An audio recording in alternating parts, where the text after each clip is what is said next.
Welcome to the Advanced Practice Perspectives. I'm Trisha Williams. And I'm Toby O'Brien. This is a podcast created by advanced practice providers for advanced practice providers. We will be highlighting our amazing APPs here at Children's Mercy and do some education along the way. We are so glad that you're joining us. So sit back, tune in, and let's get started. Today, we are so excited to introduce to you all Ashley Regzegger. She is a family nurse practitioner in the GI clinic. Thank you so much, Ashley, for joining us today. I will share with you, I had asked two of my friends from GI clinic, Tiffany and Christina, I said, who should I get to talk about EoE? And they said, Ashley. They both wrote me back, Ashley. So we are so excited to talk with you today. Thank you for being on.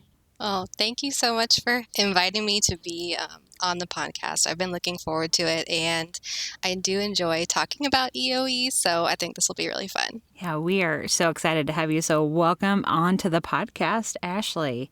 I have to tell you, Toby and I both have a love for EoE. We work in otolaryngology, and sometimes we see these EoE patients, and it's a weird obsession I have with it for not working in GI and working in otolaryngology. I have this obsession with EoE, and I think Toby shared this. She does too. So we're excited about this. That's cool. I think that's great. I think it was my little bit of time in aerodigestive, Trisha, that did it for me. I spent Maybe me some time. too. Yeah. Yeah. And then I'm like, okay, I got to know more. So anyway, all right. Yes, Ashley, tell everyone about yourself. I'm originally from Arizona, and I moved to Kansas in college, and I went to nursing school at Mid-American Nazarene in Olathe. Really enjoyed my experience there. I got my BSN, and during my final year of nursing school, I realized that I really wanted to work in pediatrics, and I was really blessed to get my final clinical rotation internship at Children's Mercy. And I loved that experience, and ultimately led to me getting a position as a new grad nurse here at Children's Mercy. And I was on what was originally 3 Henson and became 5 Henson Hall. I really enjoyed working there, taking care of med-surg patients and just a variety of conditions that we had on that floor.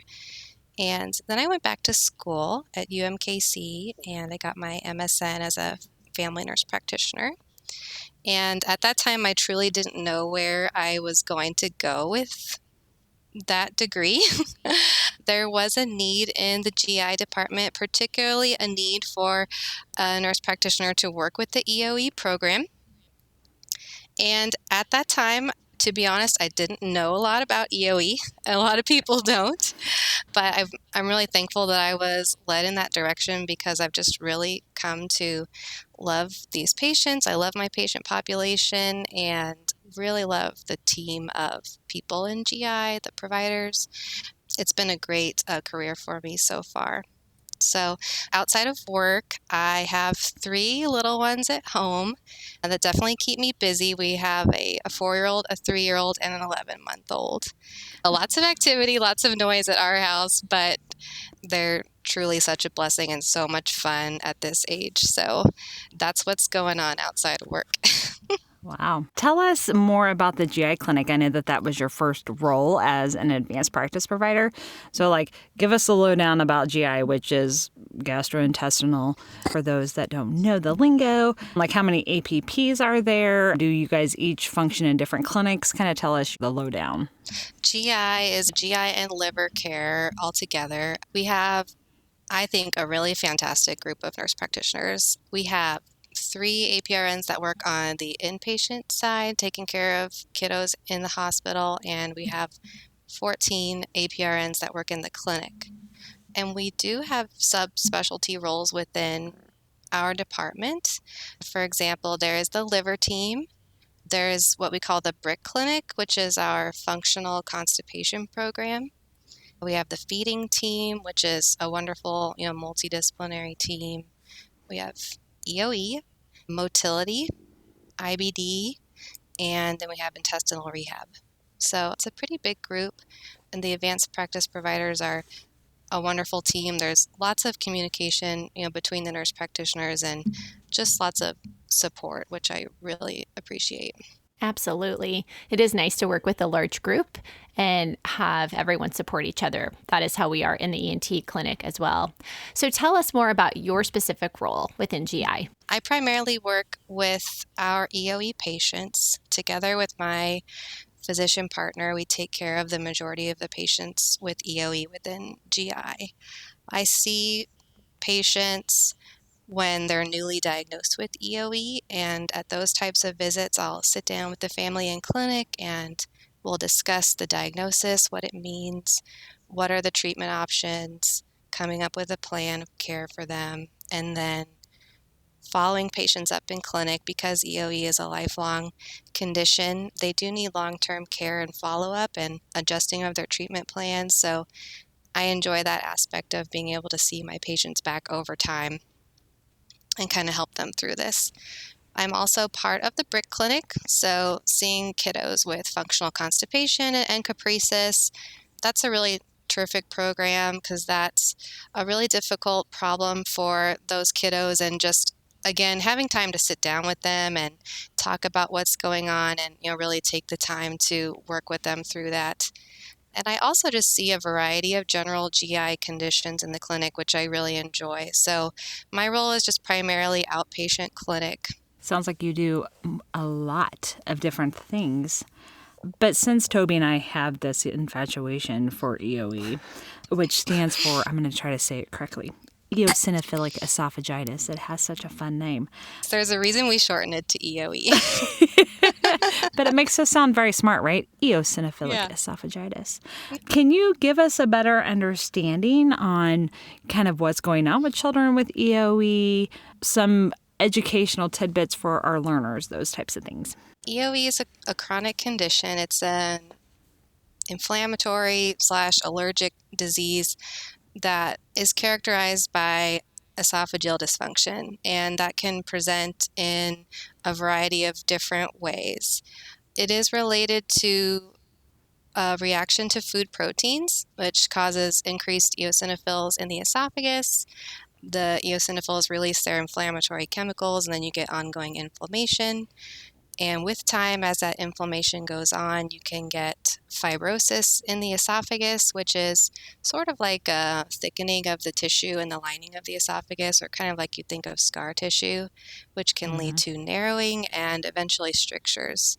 These kids can end up with pretty severe trouble swallowing their food and even food getting stuck in their esophagus. So, like I said, it can present in a variety of different ways, particularly depending on the age of the kiddo. In the younger kids, like toddlers, even infants, will often see failure to thrive, feeding refusal, oral aversions. In a little bit bigger kids, you can see chronic vomiting, even chronic abdominal pain. And then the older kids and teenagers, it often presents more as like acid reflux type symptoms, heartburn, regurgitation, definitely dysphagia or feeling of their food getting stuck, or true food impactions. That's where I think we kind of share those patients, right? Like we get referrals for globus, which is the feeling of something stuck in their throat, or dysphagia if you're fancy. And they're teenagers, right? So it's like, why are they having this dysphagia? Why do they have reflux? And then I'm thinking, oh my gosh, do they have EoE?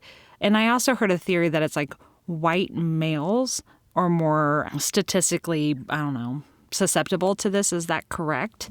Mm-hmm. So if it's like a white teenage male and I'm like, ooh, I bet you have EoE. Mm-hmm. So then I forget to follow up and find out if they ever do, but I always refer them for that. Yeah, that would definitely be a good suspicion for seeing a patient like that. And it's interesting also to see just what a wide variety of symptoms these patients can present with. But definitely in those teenagers and older kids, a lot of them have pretty significant trouble swallowing, and sometimes it can be years before they seek an evaluation for it. Sure, that makes sense. Those are a lot of presenting symptoms because that could be multiple things going on, not just EoE. So how do you guys come up with the final diagnosis? How is it confirmed? Through biopsy? Yes, truly the gold standard for diagnosis is getting an upper endoscopy and getting those biopsies of the esophagus. It's important to do that so the pathologist can look at the tissue and look for eosinophils, see if they're present, and then, how many are there. That's important because the diagnostic criteria does discuss a certain number, which is greater than 15 eosinophils per high power field in the esophagus to be diagnosed with EoE, although not everybody falls in this textbook guidelines, but it is very helpful to see that. Also, getting those biopsies and knowing the eosinophil counts is important because that's how we follow your treatment. To know how effective is your current treatment, we can compare your eosinophil counts on whatever your diet or medication that you're on compared to your previous scope. There are visual changes that you can see with EoE when you get an upper endoscopy, such as rings in the esophagus or lines, which we call linear furrowing, or even white plaques. Other things you can see on something like an upper GI x-ray, you can see a small caliber to the esophagus or an area of narrowing in the esophagus, but truly you do need those biopsies of the esophagus to know for sure that it's EoE. Do we know why teenagers would be diagnosed later? I always am curious about this, even with food allergies. Like, why now? Why are they all of a sudden starting to have issues? Do they think it is probably just a particular food that set them off? Or do we know why it would be diagnosed at different times or presenting at different times in life? That's a good question, and we don't truly know why this disease can pop up at a variety of ages. Some people are even diagnosed later in adulthood.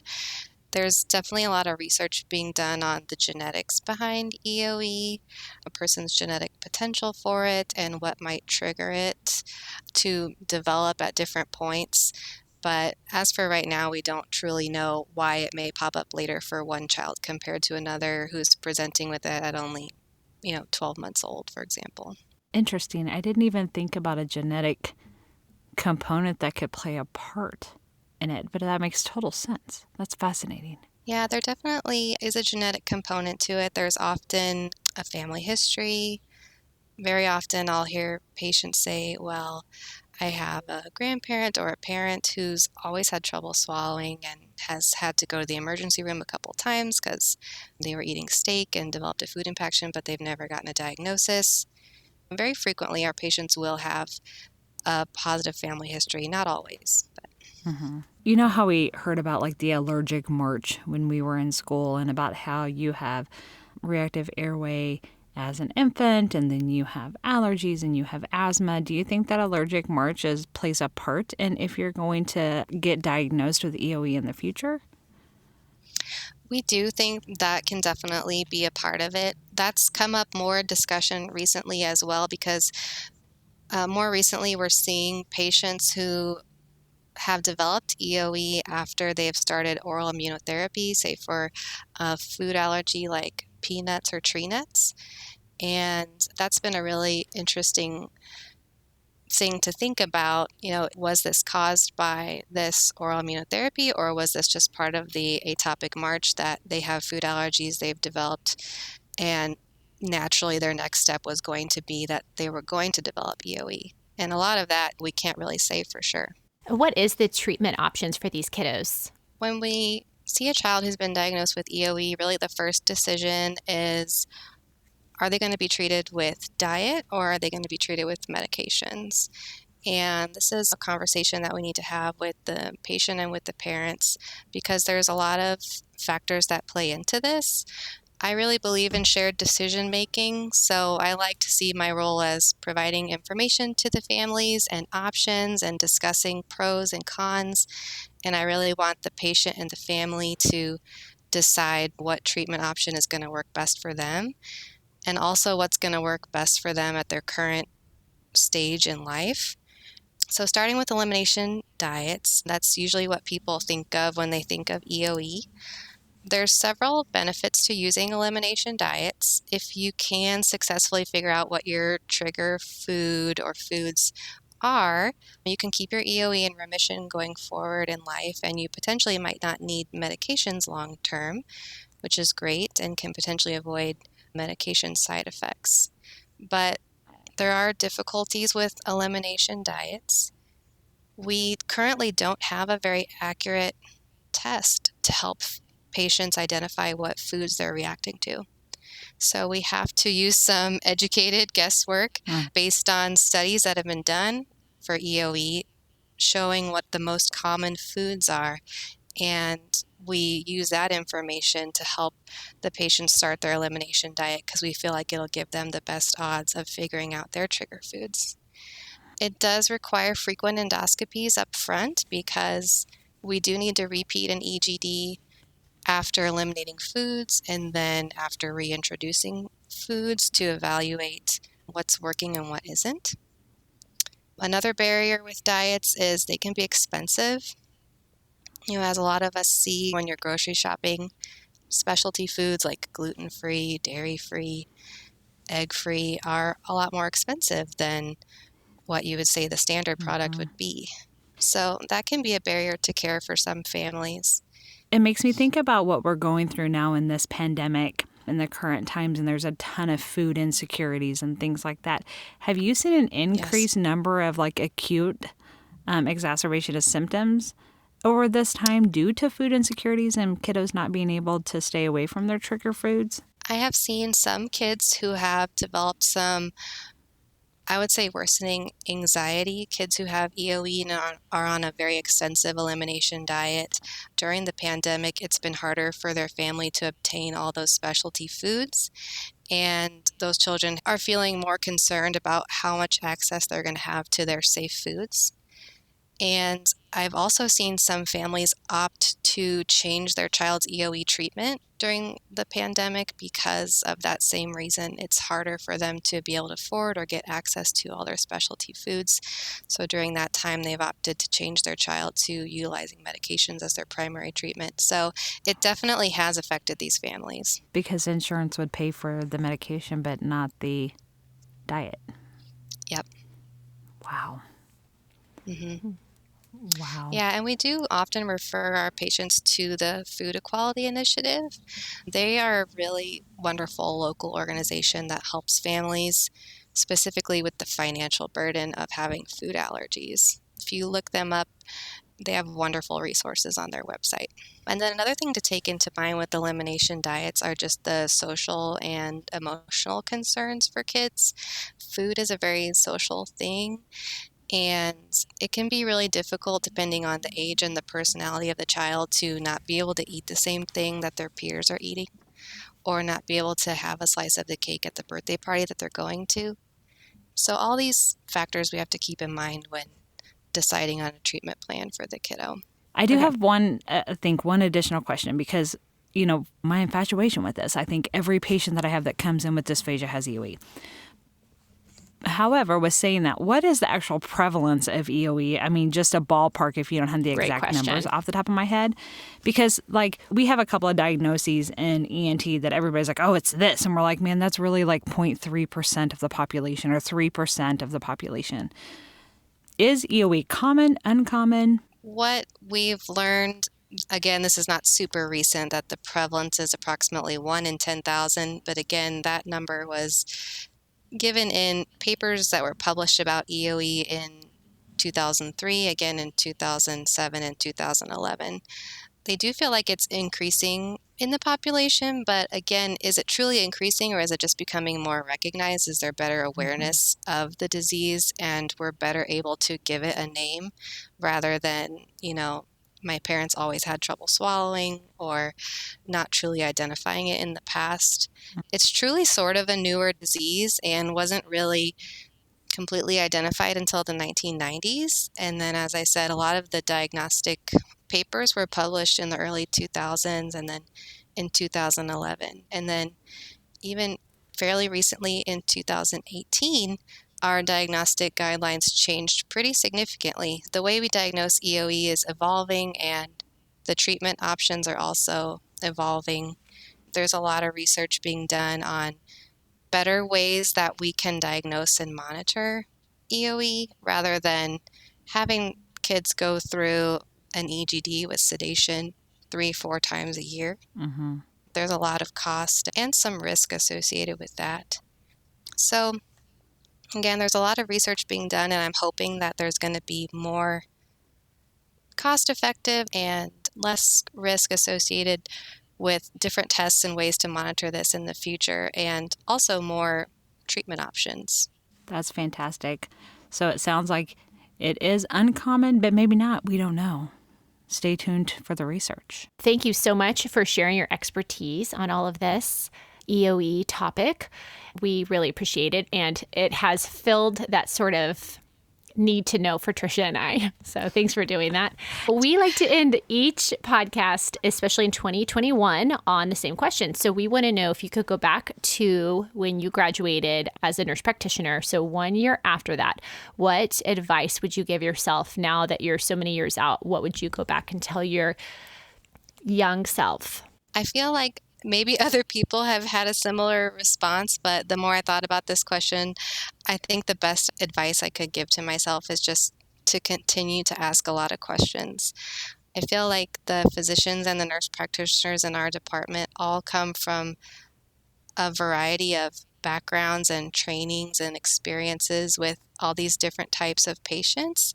And it's so wonderful to be able to ask questions and just kind of gather all these pearls of knowledge from people who have so much experience to share. And that's one of the things I really enjoyed starting out as a new nurse practitioner in GI, was just being able to learn from all these different providers and the different things that they've learned throughout their career so far. It's a great piece of advice. Thank you so much for that, Ashley. And thank you so much for joining us today. It's been an enlightening experience, and you've kind of itched my curiosity on EoE that I find fascinating. And listeners, thanks for tuning in today. It's been a great episode.